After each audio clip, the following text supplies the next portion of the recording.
Travelling vloggers ఎవరైతే ఉన్నారో కొన్నిసార్లు నేను ఈ కంట్రీలో చిక్కుకుపోయాను, నా దగ్గర డబ్బులు లేవు అనే ఫండ్ రైజింగ్ ఇష్యూస్ కూడా మన తెలుగు ట్రావెలర్ కమ్యూనిటీ ఏదైతే ఉందో ఇది కూడా కొంచెం నెగిటివిటీని క్రియేట్ చేసింది. అంటే నిజంగానే డబ్బులు లేకుండా చేస్తున్నారా, నిజంగానే స్టక్ అయిపోయి ఉండొచ్చు. ఇది అదే చెప్తున్నాం కదా, మనకి చాలా ఈజీ ఎలిగేషన్ చేయడం, ఇది కావాలని చేశాడని. ఆయనకి తెలియాలి నిజం. ఇప్పుడు నేను ఎలాగా 193 తిరిగానో లేదో, నిజంగా తిరిగినా తిరగకపోయినా ఆ సత్యం నాకే తెలుస్తుంది, మీకు ఎలా తెలుస్తుంది? బట్ ఉమా గారు మీ ఫ్రెండ్, ఫ్రెండ్ కాదు, ఆయన్ని ఇన్ పర్సన్ ఒక్కసారి కూడా కలవలే, ఒక్కసారి కూడా ఆయన్ని ఫేస్ టు ఫేస్ కలవలే. నాకు ఆయన ఇంతకు ముందు తెలియదు, ఓన్లీ ఈ యూట్యూబ్ ప్రపంచం ద్వారానే తెలుసు. So okay. సో అంటే తెలిసిన మనుషులు కొన్ని రోజుల తర్వాత ఫ్రెండ్ అవటం అలాంటివి జరుగుతూ ఉంటాయి. అలా మీకు ఈ కమ్యూనిటీలో ఎవరు ఫ్రెండ్స్ అయ్యారు? ఎవరు లేరండి, ఎందుకంటే అందరూ బిజీ. ఇప్పుడు అది ఎస్పెషలీ ట్రావెల్ పీరియడ్ అంటే ఒక్కొక్కరు ఒక్కొక్క దేశంలో తిరుగుతుంటారు. మనం ఇప్పటిదాకా ఇప్పుడు సోకాల్డ్ పెద్ద ట్రావెలర్స్ని ఎవరిని ఇన్ పర్సన్ కలవలేదు. సో అందరికీ పరిచయం ఓన్లీ యూట్యూబ్ ద్వారా, లేకపోతే ఇన్స్టాగ్రామ్ ద్వారా. ఇప్పటిదాకా ఒక్క ట్రావెలర్ని, తెలుగులో ఉన్న పెద్ద ట్రావెలర్స్ ఎవరు ఉన్నారో ఒక్కళ్ళని కూడా ఇన్ పర్సన్ కలవలేదు. ఓకే.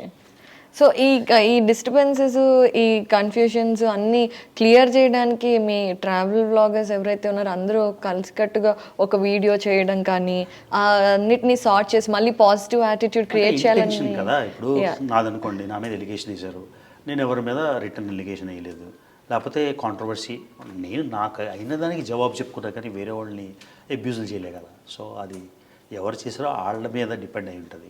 నా వైపు నుంచి అయితే నన్ను ఎలా అయినా ఈ యూట్యూబ్ నుంచి తరిమేయాలని, నా ట్రావెల్ ఆపేయాలని చేసినట్టు నాకు అనిపించింది. నా అపోహ ఉండొచ్చు, కానీ నేను ఎక్కడ తగ్గలే కదా. నా వ్లాగ్స్ నుంచి చేస్తూనే ఉన్నా, నా ట్రావెల్ నుంచి చేస్తూనే ఉన్నా. ఇండియాకి చాలామంది ఛాలెంజ్ చేశారు, రాలేనని 5 సార్లు 6 సార్లు వచ్చాయి కదా. కానీ అలా అంటే ఇప్పుడు యూట్యూబ్లో మీ అకౌంట్ మీదే, వేరే వాళ్ళ అకౌంట్ వాళ్ళదే, competition might be there, but YouTube has a plus point. మీది చూసే ఆడియన్స్ మీకు వ్యూస్ వస్తాయి, వాళ్ళది చూస్తే వాళ్ళకి వస్తాయి కదా. సో ఎవరినైనా ఒకళ్ళని టార్గెట్ చేసి పంపించేయాలన్న ఉద్దేశాలు ఎందుకు వస్తాయి? అది ఐడియా వచ్చినా అని అడగాలి కదండి. అంటే మీకు అనిపించింది కదా, ఎలా వచ్చిందో నాకు అలానే అర్థం కాలేదు.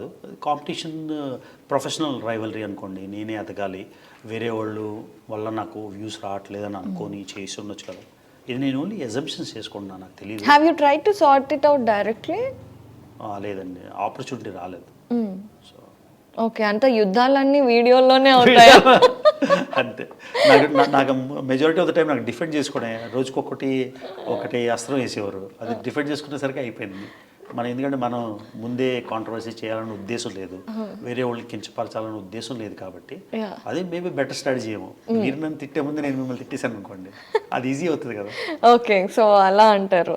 సో కమింగ్ టు దిస్, ఇప్పుడు ప్రజెంట్ చూసుకుంటే మనకి నా అన్వేషణ వాళ్ళు ఇంకా ఇతర ట్రావెలర్స్ కానివ్వండి, ఏషియన్ కంట్రీస్ని కంపేర్ చేస్తూ ఇండియాతో అక్కడ కొంచెం వాళ్ళు చాలా ఫాస్ట్గా ఎదిగారు, మన ఇండియా ఇంకా ఇక్కడ ఉంది, ఇది కూడా మన ఇండియా కూడా అంత ఎదగాలి, ఇలా ఏవేవో వచ్చినప్పుడు కొంతమంది ఇండియన్స్ నెగిటివ్గా చెప్పారు. నిజంగా ఫాలో అవ్వలేదండి. కాకపోతే ఇప్పుడు పాకిస్తాన్ ఇండియా కంపేర్ చేస్తున్నాం అనుకోండి, మనం ఎంతో ఎక్కువ గ్రోత్ రేట్లో ఉన్నాం, అన్నీ బాగా ఉన్నాయి. అలా కంపేర్ చేసుకోవడం అంటే వేరే వాళ్ళు చూసి మంచి నేర్చుకుంటే మంచిదే, కానీ 2 గ్రౌండ్ రియాలిటీస్ వేరు కదా. ఇప్పుడు ఫర్ ఎగ్జాంపుల్ చైనా ఉందనుకోండి, కమ్యూనిస్ట్ గవర్నమెంట్, అక్కడ పీపుల్ వాయిస్తో సంబంధం లేదు, ఎవరో ఒక బిజినెస్ మోడల్ లాగా ఇది చేయి అని రన్ చేస్తారు. కానీ ఇక్కడ డెమోక్రసీ కదా. డెమోక్రసీ అంటే మళ్ళీ పీపుల్ విల్ తీసుకోవాలి, 5 ఏళ్ళ తర్వాత ఎంతో డెవలప్మెంట్ చేసిన గవర్నమెంట్ మళ్ళీ మారిపోవచ్చు. సో మనకున్న ఇన్కన్సిస్టెన్సీస్ ఉంటాయి, 2 కంపేర్ చేయడం కష్టం, అంతే కదా. సో అలా మీరు ఎప్పుడన్నా అరే మన దేశం ఇంకా చాలా డెవలప్ అవ్వాలి ఏంటి అని, because you also stay in abroad, so అలా ఎప్పుడన్నా అనిపించిందా? What you feel? అంటే గ్రౌండ్ రియాలిటీ నుంచి చూసుకుంటే, నేను 1996లో వదిలేసినప్పుడు ఇండియా ఎలా ఉందో, ఇప్పుడు ఇండియా ఎలా ఉందో 10 రెట్లో 20 రెట్లో బాగా ఉంది. సో ఈ గ్రోత్ రేట్ని ఇది సరిపోయింది అనుకొని వాళ్ళు ఇంకా ఆకాశంలో ఉన్నారని అది చూస్తామా, లేకపోతే మనం ఎక్కడుండే వాళ్ళం ఇప్పుడు ఎక్కడున్నాం అని సంతోషం వ్యక్తపరుస్తాం. నేను హైదరాబాద్లో మొదటిసారి మెట్రో ఎక్కి వెళ్ళాను, నాకు చాలా సంతోషం అనిపించింది. ఎందుకంటే హైదరాబాద్లో మేము పెరిగాం, హైదరాబాద్లో తిరిగేవాళ్ళం 94, 96లో. అప్పటికి ఇప్పటికీ తేడా ఎవరు చేశారో తెలియదు, మొత్తానికి it's a summation of many people's efforts. ఎన్నో 3, 4, 5 గవర్నమెంట్లు కంటిన్యూస్గా చేస్తే ఈ రిజల్ట్ వస్తుంది. సో ఇండియా ఇప్పుడు ఎలా ఉంది, గ్రోత్ రేట్ ఎలా ఉంది, ప్రపంచంలో అమెరికా ఉంది సూపర్ పవర్, వాళ్ళ గ్రోత్ రేట్ అంతా, ఇండియా గ్రోత్ రేట్ అంతా, అవి చూస్తే అన్ని ప్లస్లే కనిపిస్తున్నాయి, నెగిటివ్స్ ఏం కనబడట్లేదు. కాకపోతే ప్రతి దానికి రూమ్ ఫర్ ఇంప్రూవ్మెంట్ ఉంటుంది కదా. మీరు ఎక్సలెంట్గా చేస్తున్నారు, ఇంకా బాగా చేయడానికి ఒక ఆస్కారం ఉంటుంది, అంతేగాని చేసి ఇంకెవరితో కంపేర్ ఎలా చేస్తారు. సో నా ఒపీనియన్ ఏంటంటే, నేను చూసిన ఇండియా, నేను పెరిగిన ఇండియా, నేను పుట్టినప్పటి నుంచి పెరిగిన ఇండియాకి ఇప్పటికి ఇండియాకి చాలా తేడా ఉంది. ప్రతి ఒక్కరి చేతిలో ఫోన్ ఉంది, ఫోన్పే, జీపే, ఇంత అమేజింగ్ యూపీఐ, ఇవన్నీ మేము ఊహించలేదు. నాకే అర్థం కావు అప్పుడప్పుడు. ఏంటో ఒక చిన్న కొట్టుకెళ్ళి కొబ్బరి బొండం తాగితే ఫోన్పేతో, అది ఎంత టెక్నాలజికలీ అడ్వాన్స్మెంట్. మనం ఉన్న 20 ఏళ్ళు బ్యాక్, 10 ఏళ్ళు బ్యాక్, చిదంబరం గారు అనుకుంటా ఎక్స్ ఫైనాన్స్ మ్యాన్, ఆయనే నవ్వారు. ఇప్పుడు ఎక్కడికి వెళ్ళినా ఆయన ఆటో వెళ్తే ఆయన ఆటో జీపే చేస్తున్నాడు. సో ఎక్కడున్న ఇండియా ఏదైనా సరే ఇక్కడి నుంచి అలా వాళ్ళు వెళ్ళిపోరు కదా, ఎదుగుదల అయితే బాగా కనిపిస్తుంది. Very impressed with everybody. ఇది నా ఒపీనియన్. వండర్ఫుల్ అండి. అయితే చాలామంది ఇప్పుడు ఎడ్యుకేషన్ కోసం కూడా మనకి ట్రెండ్ అనేది ఒక డెకేడ్ నుండి ఎక్కువ అయిపోయింది.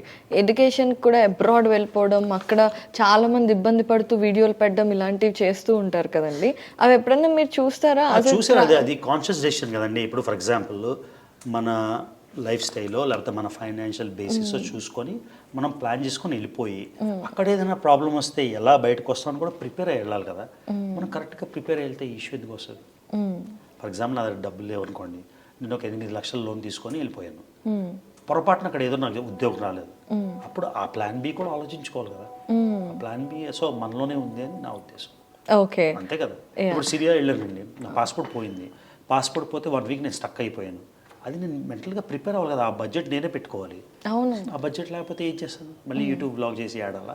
సో అందుకని నేనైతే మెంటల్గా ప్రిపేర్ అయిపోయి ప్లాన్ బి ప్లాన్ సి కూడా ఆలోచించుకొని వెళ్తామండి. ఓకే, సో ఎగ్జిక్యూషన్లో కూడా ప్లాన్ బి ప్లాన్ సి అనేది చాలా లిబియా వెళ్తున్నా, లిబియా 2 రోజులు 3 రోజులు 4 రోజులు వాళ్ళు వీసా ఇచ్చారు, ఆ వీసాలో నేను వెళ్ళాలి. ఆ రోజే ఒకవేళ ప్లేన్ క్యాన్సిల్ అయిపోయింది అనుకోండి, నా వీసా ఎక్స్పైర్ అయిపోతుంది, ఎలాగా? ఇవన్నీ ప్లాన్ బి ప్లాన్ సి ఆలోచించాలి కదా.